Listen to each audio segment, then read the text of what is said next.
El sector agrícola e industrial ha manifestado su preocupación por los efectos que esto puede generar en la producción nacional. Tema para conversar con Raúl Cordero, académico de la Universidad de Santiago, líder del Grupo de Investigación Antártica CL. Hola, Raúl, buen día. Hola, Ramón, ¿cómo estás? Aquí preocupado por lo que sucede entonces también en Bolivia, en todo caso una cuestión que se arrastra ya hace bastante tiempo, ¿no? Sí, ellos tienen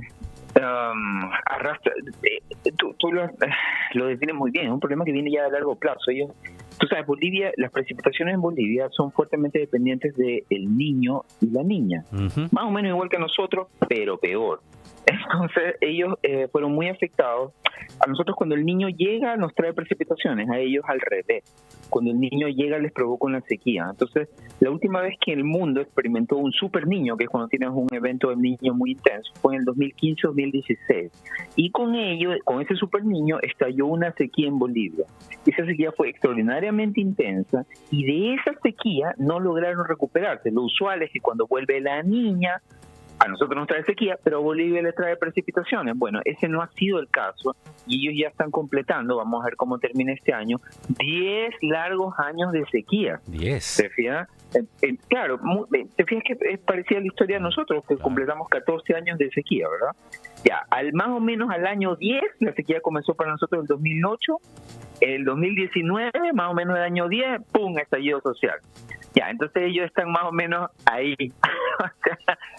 y entonces hay un montón de problemas económicos y eso puede derivar en problemas. Ellos tienen elecciones relativamente pronto, la popularidad del presidente boliviano está por los suelos, no hay dólares porque la economía, más o menos el 40, el 50% de la economía boliviana es agricultura y sin agua no hay mucho que hacer.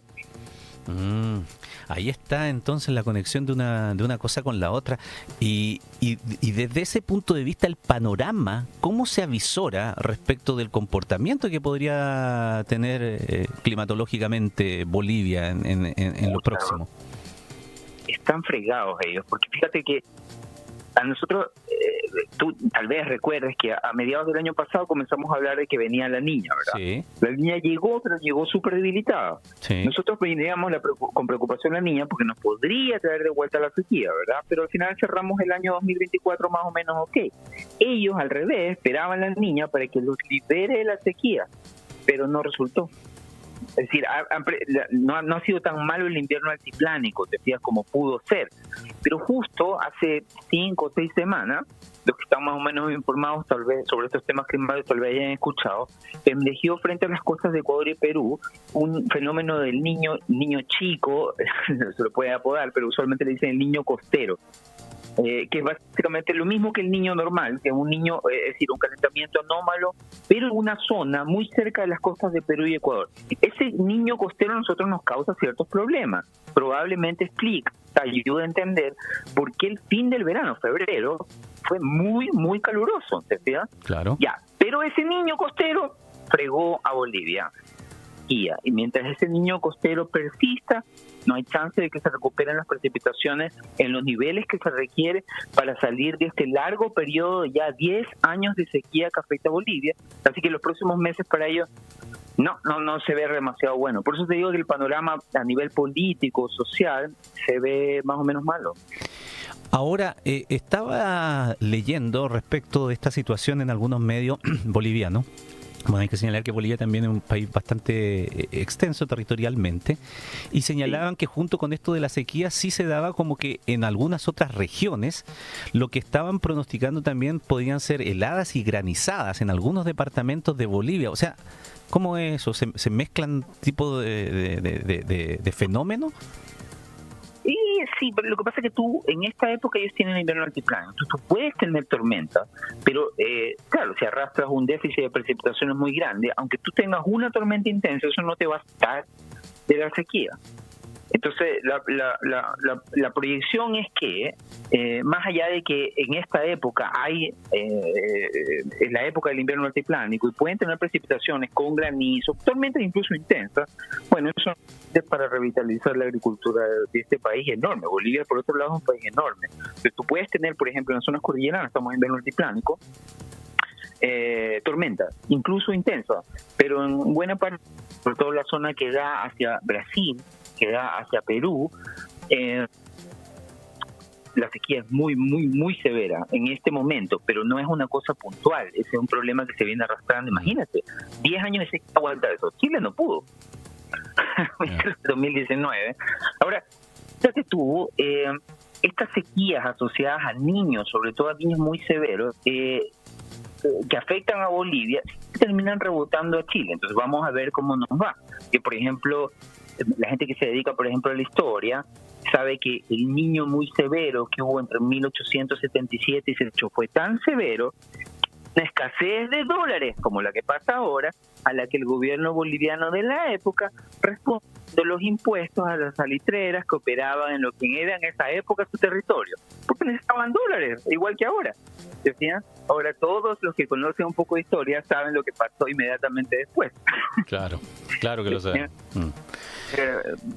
Vamos a ver, estas oscilaciones en el clima naturales tienen enormes consecuencias sociales en buena parte de Sudamérica y en China también, increíblemente. Pero bueno, vamos a ver cómo evoluciona la cosa. Y en esta década afectada por la sequía intensa en Bolivia, ¿el tema de la deforestación los ha golpeado muy fuertemente?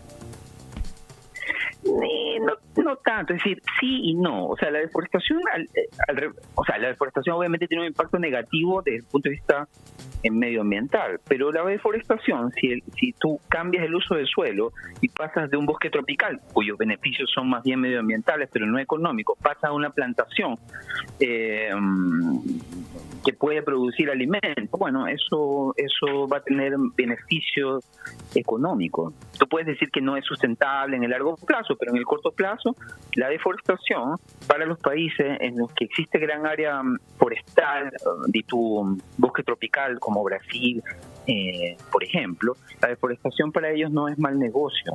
Es verdad que eso es una mirada cortoplacista, pero yo te estoy diciendo que la moraleja es que aunque la deforestación ha continuado avanzando en Bolivia, en Paraguay, en Brasil, bueno, eso no explica los problemas económicos del país, ¿se fija? Y tampoco explica la falta de lluvia. La falta de lluvia está probablemente relacionada con estas oscilaciones en el clima, más el calentamiento global, porque tú antiguamente también tenías sequía. Recién mencionamos esta sequía increíble entre 1877 y 78 que gatilló un montón de problemas, incluida terminando en la Guerra del Pacífico. Te decía una cosa terrible. Pero ahora además, en el siglo XIX no teníamos el calentamiento global, una sequía con las temperaturas tan altas que hace 100, 150 años no se daban. Bueno, eso empeora, exacerba la sequía, porque las altas temperaturas resecan el suelo ya seco. Entonces, no, está complicado Bolivia. Yo estaba mirando, por ejemplo, la inflación producto de la baja productividad agrícola. La inflación de los alimentos se ha disparado. Los bolivianos, tú sabes, en los 80 tenían hiperinflación, pero en las últimas 2 décadas, gracias a quien ahora, entre otras cosas, a quien ahora es el presidente Arce, antiguamente era el ministro de Hacienda del presidente Morales. Sí. Entonces, gracias a la relativa ordenada gestión económica de las últimas 2 décadas, Bolivia tenía inflaciones comparables a las de Chile, relativamente bajas, pero hoy en este momento con inflación cercana al 14%. Es el tercer país en Sudamérica con inflación más alta, y los otros 2 son los de siempre, Venezuela y Argentina. Solo para terminar, los datos del 2024 que estoy viendo aquí, más de 500.000 familias severamente afectadas y damnificadas por la sequía. 9 departamentos del país, Beni, Pando y Santa Cruz, se declararon en desastre departamental, por ejemplo. 155 municipios se declararon en desastre municipal y 15 en emergencia municipal, todo producto de ese periodo de sequía como cerró el 2024, pero que no solamente atañe a ese año, sino como tú nos explicabas desde hace una década en Bolivia. Muy complicado el panorama, así que seguiremos hablando de eso seguramente. Raúl, que esté muy bien, muchas gracias, un abrazo. Igual, Ramón, nos vemos. Chao, chao.